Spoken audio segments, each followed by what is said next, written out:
Okay, welcome back to another episode of Author Interviews at Crystal Lake. And today our guest is Jackie Sonnenberg, and she's written the book The Fathoms Below. And that's what we're here to talk about today. And I'm going to let her introduce herself. So take it away. All right. Well, of course, as you said my name already, Jackie Sonnenberg, and I'm the author of The Fathoms Below, which is a nice little genre blend of fantasy and horror and science fiction all rolled into one. And we're going to one of my very favorite settings, something that I've always wanted to use in a setting in writing, which is the ocean. So The Fathoms Below takes place almost entirely in the depths of the Atlantic Ocean, here and there and everywhere. Yeah, which is a favorite of mine too, being in Nova Scotia. Of course, we're surrounded by ocean. So give everybody an overview of the book. What can readers expect? So this book is more science fiction than fantasy. So basically it revolves around the subject that humans evolved from merpeople. And it takes place in a futuristic setting where with science and technology and medicine, we figure out a way for us to look back into our heritage and see how much of that is us evolving from merpeople. So people have to take a DNA test to see what percentage of merpeople that you are to determine whether or not you still have some of those old mer cells in you in order to transform back and go back to the ocean to civilize it. So really, it's kind of like a new evolution. And in a way, it's kind of like the Little Mermaid in reverse, where instead of the main character of a mermaid becoming a human, we have a human becoming a mermaid. So really, it is about a new civilization of a new frontier, so to speak, paving the way for humankind in the ocean. But we don't really know what's going on down there. We think that we're the pecking order. We think that we are the top of the food chain, but it turns out that we are not. I've always wanted to use the ocean as a setting because, of course, we only have a small portion of it that is explored that we know of. I figure once we get down to the ocean and we figure out what's there, it's very likely that we wouldn't want to move down there. Yeah, yeah, because they keep finding new stuff in the ocean when they do explore. Like I've seen some stuff in, especially in Antarctica, the Antarctic Ocean. There's some interesting things going on down there. So, what were your inspirations for writing The Fathoms Below? Because I'm kind of curious, was The Little Mermaid a factor in writing a mer people story? Yeah, in a way it was. And of course, I grew up on Disney, and of course that was one of my favorite movies as a kid. So that kind of stuck with me for a while. But I really was inspired to write this one because I've this is a story I've always wanted to read. I've looked for mermaid stories, and any ones that I did pick up and read, I kind of felt like most of them were the same story. So it was like an itch that I wanted to scratch, and I was like, I got to do this myself. I have my own ideas on this, and I want to steer away from what has been the norm or what has been the majority, what has been cliche. And I basically wrote the stories that I've always wanted to read. Yeah, you don't find a lot of kind of darker horror-based, mer people stories. A lot of them do tend towards more like the romantasy type Hmm. stories. So, yeah, so that's interesting. I myself, when I was retelling the Little Mermaid fairy tale, I did go a horror, route as well. So, yeah, that's always fun. So, tell us about the main character. What kind of an emotional journey do they go through in the book? So Dallas is the main character. She's 19 years old in the book. She's a college freshman. And I feel like that was a very good place for her to have already had a beginning in order for her to just stop it and have a newer beginning, so to speak. So that's freshman year, that's college years, that's something that we all know and we all could relate to. So I wanted to have her at that age where she was moving forward into like the job market. She was moving up in her life and she was trying to find herself. I think that's a very that's a very common trope, in all books. If you think about it, most characters have that internal conflict as well as the external conflicts. So I really wanted to have a find yourself story in a way and feature someone that's at that age range where they're doing so. Because even though not everyone is going through what the main character is going through, not everyone is that age, it's really not about the age, it's really about the experiences. And I feel like it's something everyone can relate to, no matter where they are in life. I feel like it's just an example of new beginnings and starting over. And that's something everyone in some way can relate to. So you're following her along at this very significant part in her life at the time of her life when she is going there at the beginning. Yeah, you definitely relate to new beginnings. I mean, everyone has them at some point in their life. Sometimes you have several of them. So yeah. Hmm. So as you said, the book is themed around mer people and the evolution of us being that their descendants. Hmm. So why did you want to explore that particular narrative, and how far down the science rabbit hole did you fall? Well, like I said, I wanted to kind of deter from the fantasy tropes and cliches that we've all really seen, and it came from a point in my writing where I kind of wanted to explore more in different genres myself. I'm very much into genre blending, so I'm more horror fantasy, and now I get to incorporate the science fiction into there. So this is science fiction and fantasy and horror all rolled in the one, and I feel like I could take all the best elements from those and really blend them into the story and makes it fit so well. I did do research. I did a ton of research on the ocean because, of course, I wanted it to be more authentic. So bringing in the science fiction aspect of it makes it more authentic, makes it believable, especially with the DNA tests and everything. And also just doing research in general about what is in the ocean and what the main characters are going to encounter from time to time. So with the research aspect, I did put in creatures in the ocean that are real, that do exist, and down the line, I'll make up a few of my own. So I feel like there's just so much leeway there when you do research and you put those real elements in there, but it also paves way for imagination and seeing what else you could come up with that would fit in that same environment. So you're sneaking a few uh, mythical type creatures in there, maybe a kraken or two. Who knows? Possibly, but that comes with the merpeople themselves too, because Mm. merpeople have been kind of reinvented, and anywhere you see them, they all have the same characteristics, so to speak, but many of them also have some different ones. So taking the ones that we know in fantasy, we literally just see a mermaid being a human from the waist up, and literally just a tail. But I mean, scientifically, if you're looking at that, that doesn't work so well because you see pictures of them and you're like, okay, well, wouldn't they have more scales on their bodies? And also, where are their other fins? Where are their arm fins? I mean, they'd have hands that would have webbing. They'd have a dorsal fin for direction, and most importantly, they would have gills for breathing. I've seen so many pictures of mer people where they don't have those things, and you're just like, well, wait a minute, how does that work? Magic? No. How do you breathe? Hey, Ariel, how do you breathe?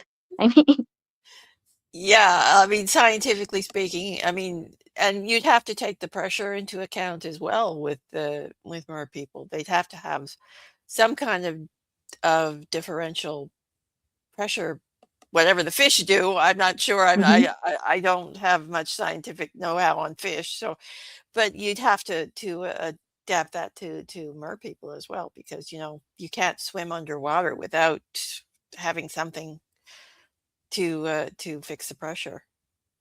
right.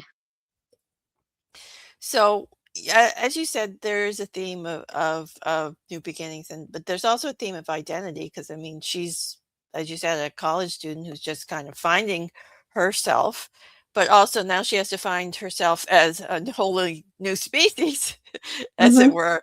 So, why did you want to explore those elements? Of underwater Well, and not just underwater, but finding themselves, identity, and just sort of starting out, like, as a new species or as a new person even. I think anybody that would read about a character's new beginning would find it very exciting because you're taking the journey along with them. So any change that they're experiencing, you're experiencing as well, and you latch onto that because you want to see them succeed. I mean, we all are going to see them fail multiple times before they succeed, but you also want to see exactly what they're going to do and how they're going to develop and how they're going to grow. Now the case with Dallas becoming a mermaid for the first time, they're given this promise of this new civilization. They're given this promise of this new life and this new world that everything is going to be awesome, that it's that straight utopia, life is going to be great, and you're going to go down there and your lives are going to be easier. But of course, that's not always the case. And we're going to find out exactly why this utopia is not as utopian as we believe it to be. So she's thinking that, her life is going to be easier from now on, but not likely. Not always. We're going to see the challenges that she's faced with and go along with her for that ride and see how she's going to overcome them. Yeah, I think pretty much every utopian and every science fiction book has never turned out quite as good as they thought. It wouldn't be much drama if it did, I suppose, but yeah. Hmm. So, the novel also deals with building a new underwater civilization and the unseen dangers lurking beneath the ocean. So, what was your process for world building? What types of things did you want to include, and how did you weave in the horror elements? Well, this was a lot of fun to do. I mean, naturally, we all love creating new worlds. We love creating our own worlds and just letting imagination take its toll and going wherever you want with it. The challenge, of course, is making that all function underwater. So it was not just that this is a town, this is a place where they live, and here's their everyday life and their everyday routines. It's this is happening, in the ocean. I had to create new ways for people to have processed food. They have drinks with lids on them and whatnot. Gravity, it doesn't exist here. The main character they have weights in their places where they live so they could hold down magazines and things, and technology. So any of their phones or their tablets or technology devices that they use, they have like coverings or special ways that they are held underwater in order to make that function. But that's the best part about making anything in a futuristic setting, because in a future you never know what you're going to have and what you're going to get. So if you're just claiming that it's a futuristic setting, it's going to have futuristic technology, you can get away with a lot more just saying, oh hey, this doesn't exist yet, but here's what would happen, here's how this would go. So in a way, it was like, here's the future underwater. Pizza exists underwater. It's just kind of spongy, go with it. I'm not sure I'd like spongy pizza. Hey, I don't know either, but I mean, it's probably good. They probably figured it out. They grow their own coffee beans. They have their own vegetation, their own produce. I mean, if you think about it, that's what people would do. People would absolutely find a way. Yes, it's nice they still have coffee though. Yeah, Yeah, yeah, they need that. yeah, definitely. So, what's your favorite scene without spoilers in the book? So I do love the beginning, and I do love that I incorporated some sort of orientation classes for people that are making this transition, because it is a lot like starting a new school. It's a lot like starting a new job. You kind of go through that as like a training to see what it's going to be, and what you're in for. So in a way, it's something we've all done before. It's a very exciting thing. It's something that kind of paves the way for something new to take place, and I think that's something everyone likes. Everyone could relate to. So I do love the orientation classes in the beginning, and of course her first actual day in the ocean. They all go in a submarine and they start as human, and then once the submarine descends and it fills with the ocean water, they all just relax, they undo the seatbelts, and they let the water wash all over them, and it transforms them from their legs to tails, and then they're flapping their tails up and down, and then they leave the submarine, and then they're in the ocean. Hmm, that sounds cool. So, I can see why it's a favorite scene. So, did you find anything challenging about writing the book? Did a scene or a character give you any trouble? I mean, I think just incorporating all the underwater elements, I had to remember things like there's no gravity, and a character wouldn't knock over a coffee cup. It would be something that's sealed up. It's got to be underwater relatable. It's got to be underwater compliant, I guess is what we're saying here. So their town, they have kind of like water slides and pipes that they take for transportation. Going different places, just take the pipeline, and then they have submarines and things for vehicles. And it's like, if you got to go somewhere, they're not running, they're not rushing. They could swim in any direction. They could actually, you know, swim up. And little fun things too, like what would they sleep in? So they're not going to sleep in beds. I have them sleeping in hammocks, which I Mm, think would be yeah. very, very cool, very relaxing. I mean, imagine your tail's out and you're relaxed in a hammock. You just sleep that way. You don't have to worry about falling out of bed. And if you do, no big deal. You just float back up. Mm.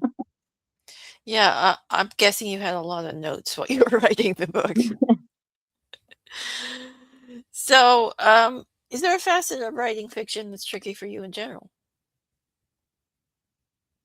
I mean, in general, I think it's just making everything cohesive, and making sure everything fits together. You got to really pay attention to details. If your character has green eyes in chapter 2, they can't have blue eyes in chapter 40. Just making little notes about little things will make a big, big difference because readers will notice them. Mm, So I yeah, think it's just pay attention to the details that you told yourself already. definitely. So, what's the hardest challenge you've had to overcome in your writing life? Mm, I think writing a series. Fathoms Below is my second series. So series are a lot of fun because you could just take that universe and expand upon it. But like I said, everything has to be cohesive. So you got to make sure all your notes are together and everybody that exists in this world has all their characteristics. They have all their ducks in a row, so to speak. Writing a novel by itself is a lot easier because it's just one and done. But a series is something that is just ongoing and going to be ongoing. And you got to remember your characters and the things that they did and said in the first book and how that's going to relate in the second and go and so on and so forth. Yeah, I know a lot of writers, and myself included. We keep little series compendiums that with all the notes and stuff, so we don't forget things. Hmm. So, what's your favorite aspect of being a writer? I think it's just seeing where your imagination is going to go. And I like imagination with no limits. But I think that's something that we have in fantasy that works so well is that it's literally just you making the rules and you making it fit. It's show what's going on in this world, don't tell, but make it fit and make it authentic and genuine. I think writers that stick to more realistic writing have a lot of research with them, which is fine, which is great. You make it work. But if you're sitting before a blank page and you're like, well, this is all me. This is all what I want to make it to be. You just kind of go nuts. You're let loose. I think that's one of the best aspects of fantasy writing that we could all relate to. Yeah, it is fun when you get to world build and do things and make things up. Anyway, so who are some of your favorite authors, and is there anything special on your to read list this year? Well, let's see. Of course, I'm a fan of Neil Gaiman, of course, with his fantasy writing. I think he's like the king of show don't tell. You read something of his and you don't know what he's talking about, and the only way to solve it and the only way to answer that question is to continue to read.